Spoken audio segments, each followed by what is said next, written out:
नमस्कार साथियों, स्वागत है आप सभी का आपके अपने YouTube चैनल रोजगार विद तरुण में।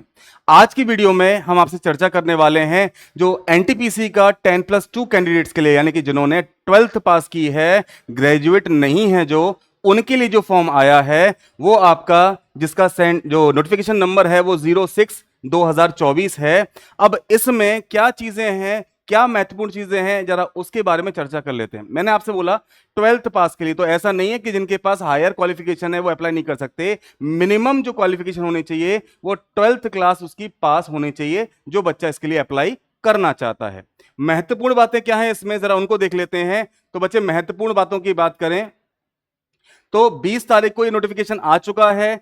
फॉर्म आपके 21 तारीख से भरना शुरू हो चुके हैं और लास्ट डेट जो है इसकी वो क्या है, 20 अक्टूबर 2024 इसकी लास्ट डेट है। फीस की बात करें तो बच्चे, फीस जमा करने की जो लास्ट डेट है वो 21 और 22 अक्टूबर तक है। जो बच्चे जिनकी फॉर्म में कोई गड़बड़ी हो जाती है, कोई मिस्टेक हो जाती है, उसके मॉडिफिकेशन के लिए आपकी जो डेट है वो 23/10 से लेकर के 1/11 तक रखी गई है। तो यहां पर पहली बात, भले ही इसमें मॉडिफिकेशन के लिए बोला गया है, लेकिन बच्चे जब भी फॉर्म भरें उसमें कोई भी गलती ना करें। जब भी फॉर्म आप भरें अपना, तो उसमें ध्यान से सारी चीजों को, एक एक चीज को अच्छे तरीके से चेक करके, अपने डॉक्यूमेंट से मैच करके तब उसे वहां पर फिल करें। ठीक है, चलिए। और महत्वपूर्ण बातें क्या है इसमें, जो इसमें नोटिस दिया गया है उसमें जो पोस्ट हैं आपकी, टोटल 4 तरीके की पोस्ट हैं, जिनमें से पहली पोस्ट है आपकी कॉमर्शियल कम टिकट क्लर्क है, दूसरी पोस्ट आपकी अकाउंट्स क्लर्क कम टाइपिस्ट है, तीसरी पोस्ट आपकी ट्रेन क्लर्क है और चौथी पोस्ट आपकी जूनियर क्लर्क कम टाइपिस्ट है। ठीक है, अब इसमें होना क्या है, इसमें आपके एग्जाम होने हैं। सीबीटी आपका होना है, 2 लेवल का होना है, यानी कि 2 स्तर पे इसका सीबीटी होना है।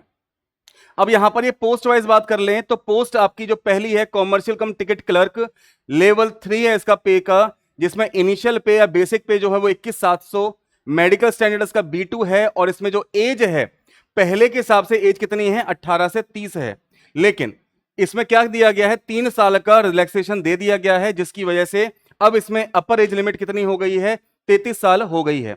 इसमें टोटल जो पोस्ट है, टोटल वैकेंसी आपकी 2022 है। दूसरा है आपका अकाउंट क्लर्क कम टाइपिस्ट। ठीक है, लेवल बैंड इसका 2 है, 19,900 इसका इनिशियल पे है। C2 इसका जो मेडिकल का स्टैंडर्ड है वो रहेगा। 18 से 30 इसकी एज थी, लेकिन वो 3 साल का रिलैक्सेशन है, तो 18 से 33 तक वाले बच्चे इसमें भर सकते हैं। यानी कि मिनिमम एज कितनी होनी चाहिए उनकी, 18 साल, और मैक्सिमम कितनी होनी चाहिए, 33 साल। 361 कुल इसमें पद हैं। तीसरा आपका है जूनियर क्लर्क कम टाइपिस्ट, लेवल 2 है, 19,900, C2 18 से 33 है और 990 इसमें पोस्ट है। ट्रेन क्लर्क की बात करें तो ट्रेन क्लर्क में आपका वही सेम है, बस मेडिकल स्टैंडर्ड्स में A3 का है और टोटल इसमें पोस्ट है 72। टोटल मिलाकर के आपकी पोस्ट कितनी है, 3445 पोस्ट इसमें देखने को मिलेंगी। ठीक है, साफ साफ बोला गया है, this include relaxation of 3 year in age beyond the prescribed age limit. ठीक है, ये दिया गया है कोविड-19 पैंडेमिक की वजह से। ठीक है बच्चे, अब जरा यहां पर बात करते हैं कुछ और जो इंपॉर्टेंट बातें हैं हमारी, जो आपको पता होनी चाहिए। सभी की जो मेल आईडी है, जो मोबाइल नंबर है, वो करंट का होना चाहिए। ऐसा नहीं है कि आप उस मेल आईडी को डाल दो जो बंद हो चुकी है, या मोबाइल नंबर टेम्परेरी रखा हुआ है उसका नंबर डाल दो।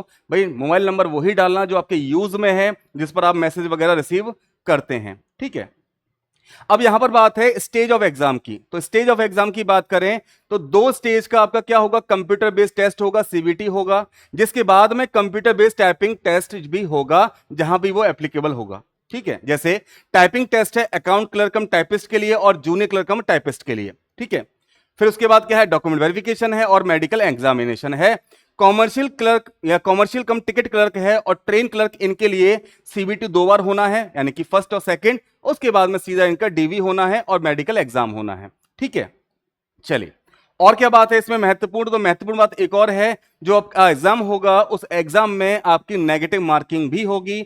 और नेगेटिव मार्किंग थोड़ी बहुत नहीं है, नेगेटिव मार्किंग पूरी 1/3 है, 1/3 है।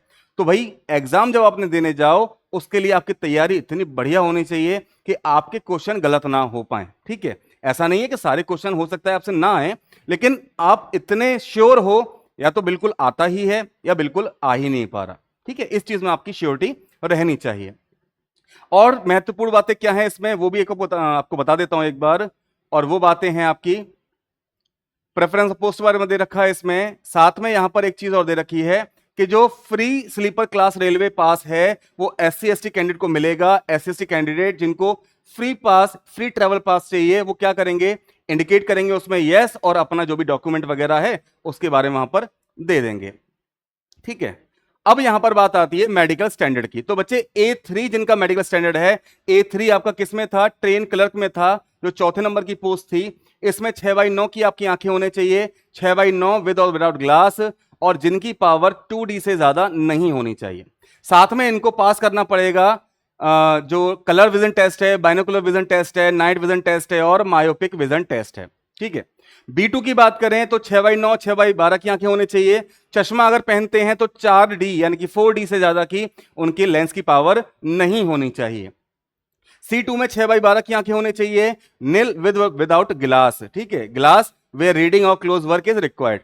अब यहां पर महत्वपूर्ण बात क्या हो जाएगी, महत्वपूर्ण बात यह हो जाएगी कि कैंडिडेट जिनकी लेजिक सर्जरी हुई है, ठीक है, किसके लिए, रिफ्रैक्टरी एरर को ठीक कराने के लिए जिनकी आंखों की सर्जरी हुई है, वो उसमें अप्लाई ना करें, वो उस पोस्ट के लिए अप्लाई ना करें जहां पर मेडिकल स्टैंडर्ड A3 लग रहा है। कितना लग रहा है, A3 लग रहा है, यानी कि ट्रेन क्लर्क के लिए वो अप्लाई ना करें, क्योंकि इसमें वो एप्लीकेबल नहीं है। तो इसमें वो अप्लाई ना करें, साफ साफ यहां पर गिवन भी है। बाकी आपका जो B2 और C2 है वहां पर वो अप्लाई कर सकते हैं। ठीक है, तो ये चीजें हैं आपकी, ये आपकी डेट एज ग्रुप है 18 से 33 है, इसमें मिनिमम एज दे रखी है और मैक्सिमम एज भी इसमें दे रखी है। ठीक है, तो ये सारी चीजें हैं जो आपके नोटिफिकेशन में गिवन है, और काफी सारे बच्चों के क्वेश्चंस होते हैं। साथ में यहां पर अगर फीस की बात करें तो सभी जो बच्चे हैं जो कैटेगरीज में नहीं आते, मतलब SC ST माइनॉरिटी में नहीं आते हैं, उनकी फीस 500 रुपए रखी गई है। और जो बच्चे PWD में हैं, फीमेल हैं, ट्रांसजेंडर हैं, एक्स सर्विसमैन हैं, ठीक है, और SC ST माइनॉरिटी से बिलोंग करते हैं, और साथ में इकोनॉमिकली बैकवर्ड क्लास, भाई इकोनॉमिकल बैकवर्ड क्लास EBC है, ये EWS को ना समझें, EWS अलग है और EBC अलग है। इनकी फीस कितनी है, यहां पर 250 रुपए है। और ये जो पूरी 250 रुपए फीस है, ये फर्स्ट CBT के बाद क्या हो जाएगी, रिटर्न हो जाएगी, उनके खाते में लौटा दी जाएगी, जो भी चार्जेस हैं बैंक के उसे काटने के बाद।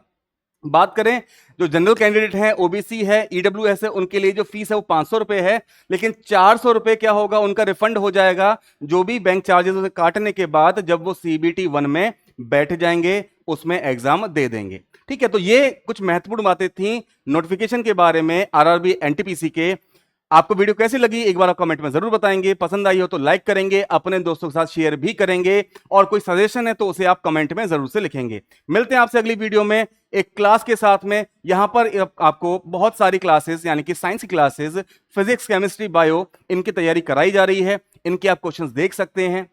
ठीक है, जितने भी प्रैक्टिस सेट हो सकते हैं, जितने भी टाइप के क्वेश्चन हो सकते हैं, चाहे वो PYQ से रिलेटेड हो, मोस्ट एक्सपेक्टेड क्वेश्चन हो, या फिर हमारे हिसाब से एनसीईआरटी क्वेश्चंस हो, और भी बहुत टाइप के क्वेश्चंस की आपको प्रैक्टिस कराई जाएगी। तो इस चैनल के साथ जुड़ जाइएगा, चैनल सब्सक्राइब ना किया हो सब्सक्राइब कर लीजिएगा, और अपने दोस्तों के साथ शेयर भी कर दीजिएगा। मिलते हैं आपसे अगली वीडियो में, तब तक के लिए बहुत बहुत धन्यवाद।